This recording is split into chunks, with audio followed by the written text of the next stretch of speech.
Well, your history is just a little bit off.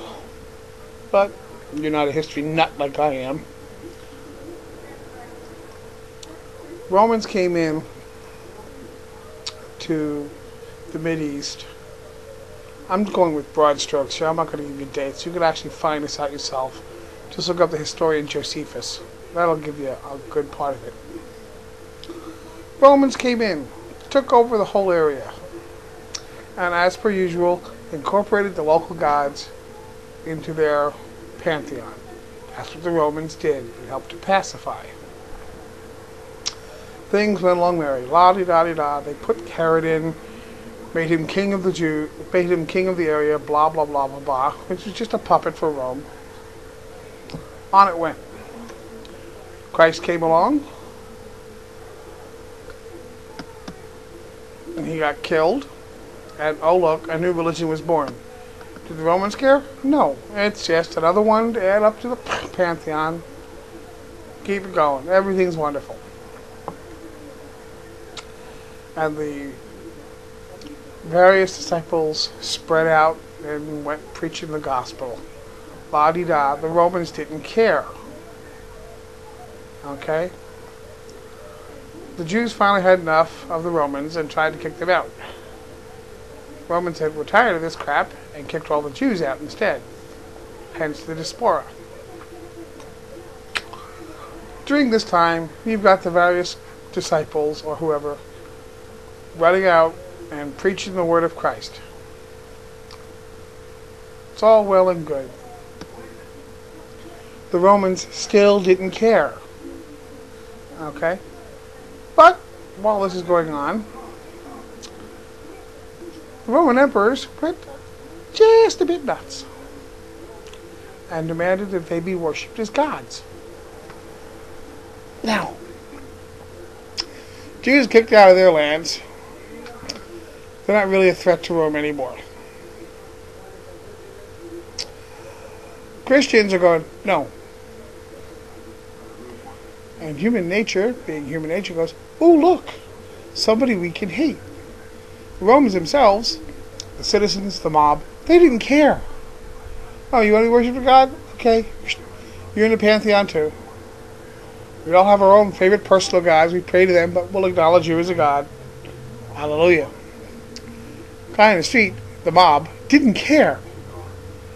Christians cared. So, the emperors, who thought they were gods, also knew they had to entertain the mob, because really that's what their power came from. If the mob ain't happy, you ain't going to be a Roman emperor long. So, oh look, these guys won't do like everybody else does. They were a minority at the time. So, they became popular sport in the Colosseum. They weren't persecuted so much for their religious beliefs as for their refusal to bow down to Caesar. There's a critical difference there. Roman Empire goes along, gets broken up into its various parts. And then Constantine gets converted. I believe Constantine was converted long before it wasn't a deathbed conversion. And he made Christianity the thing to be. Now, the average middle-class person and above said, I still want to do business with Rome. Rome is the emperor, and thus everybody else is turning Christian. So I'll be Christian too. Sure boss, whatever you say. Why? Money. Constantine also at this time decided, well, slaves of Rome, you can either be free Christians or pagan slaves. Which will it be? Gee, that must have been a tough choice, huh? So, Christianity got another big bump. Now, Christianity had a couple of problems of its own, which they solved for themselves. Because in Christianity, you're not supposed to go around killing your fellow man, and you're supposed to love your neighbor as yourself. First was a real hard pill to try and swallow. Human nature being what it is, it needs someone to hate. Someone who's different. Christians came along and said, the Jews, they did it. It's their fault Christ was killed. But it goes across, God gave us His only begotten Son to be sacrificed to save for all sins, but He was murdered by the Jews. Yeah. But it gave Christian new recruits someone to hate, which was good. Then there was this whole killing thing. Man is violent. It really is. Why do you think the Roman games were so popular? Vicarious thrill, watching people get slaughtered without having to risk your own neck. So, there we go. You can kill in the name of God? Yes! Another big pump. Okay? So, you've got all this swirling around. Now, I'm certain the Christians are going to say, this is God's grand design, and I say, no, that's just human nature going with greed and serving its baser self. I get to hate somebody, I get to kill somebody, and I want to do business with Rome. So I'll say yes, massa. Now you have the various sects of Christianity because, well, the 12 disciples went all over the place. Which is why you have things like the Greek Orthodox Church, which is different from the Catholic Church. Basically the same thing, but one was started by Peter, the other was started by Andrew. You see how that goes? That's where the St. Andrew's cross comes from, by the way. So, 400 or 500 years down the road, there's lots of text running around. And all this power is starting to swirl around, people paying attention to it, and Rome itself is starting to fall from its own weight. So the church has to come together.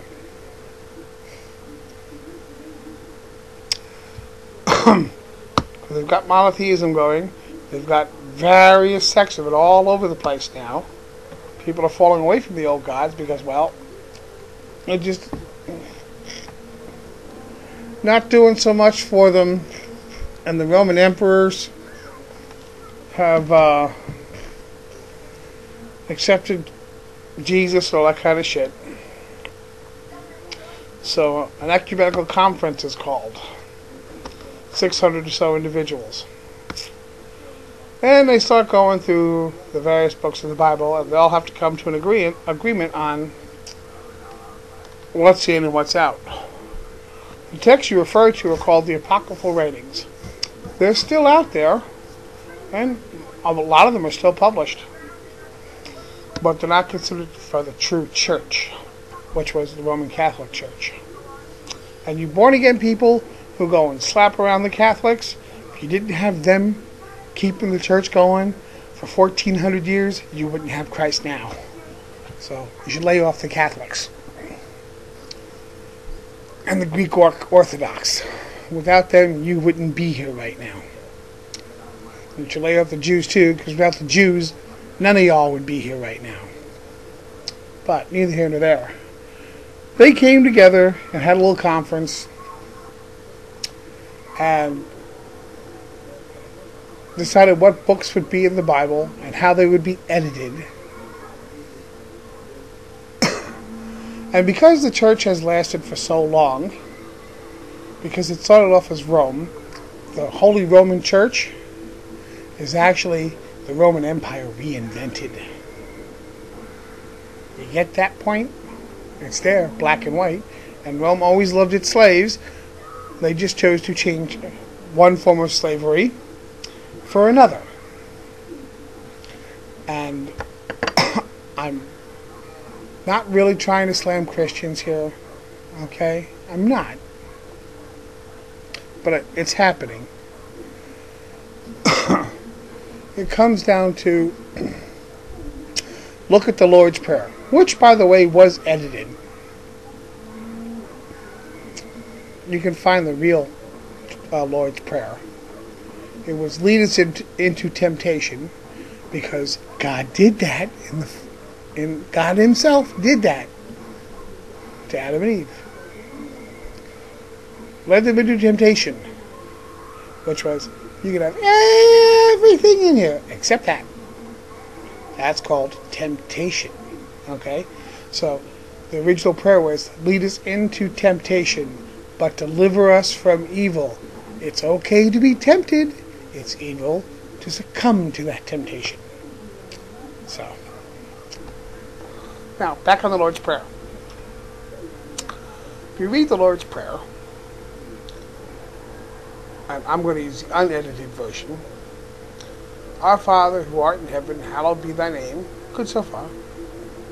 Thy kingdom come, thy will be done, on earth as it is in heaven. No slave ever gave any master that much freedom with them. And they did it willingly.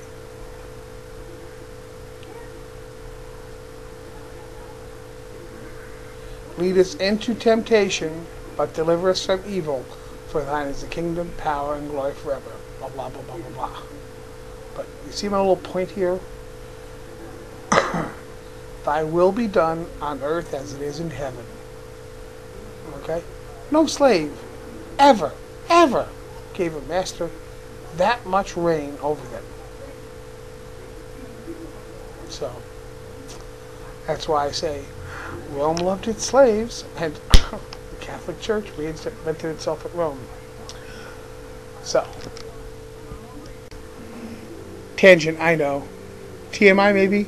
Who knows? But they decided who would and wouldn't, what books would and wouldn't be included in the Bible, and they edited it to go with a majority view. Or I should say probably the most powerful personalities that forced it through. The sad thing is, Christ may have said a whole bunch of things, but we only know what man wants us to know. Because, like it or not, Christians, God gave everybody free will. He'll give you the knowledge. What you do with it after that, it's your own damn fault. So, why are Christians so arrogant? Well, gee, ours has been around for 2,000 years. We must be right. We'll ignore those barbarian Hindus who've been around for how long? We'll ignore those silly Buddhists who've been around for how long? And we're definitely going to ignore the Johnny-come-latelys, the Muslims. And, well, forget about the Jews because they killed Christ, so that allows us to ignore them anyway. Because God didn't give us His only begotten Son. He was just horribly butchered and murdered by the Jews.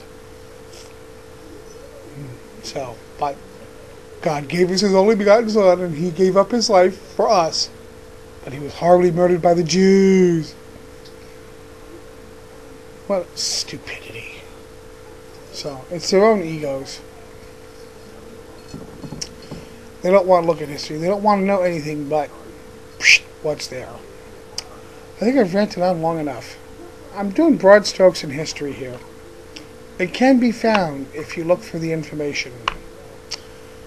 I don't know, Peak Admiral, if you get the History Channel down under, but look for it. Especially around Christmas time. They start running a whole bunches of specials on the Bible. And around Easter time, that's coming up. They'll do more stuff on the Bible. And they recycle it, and the life of Christ and all that kind of stuff. They're actually pretty good. They don't take the hard right Christian view, but they don't blow them off completely either.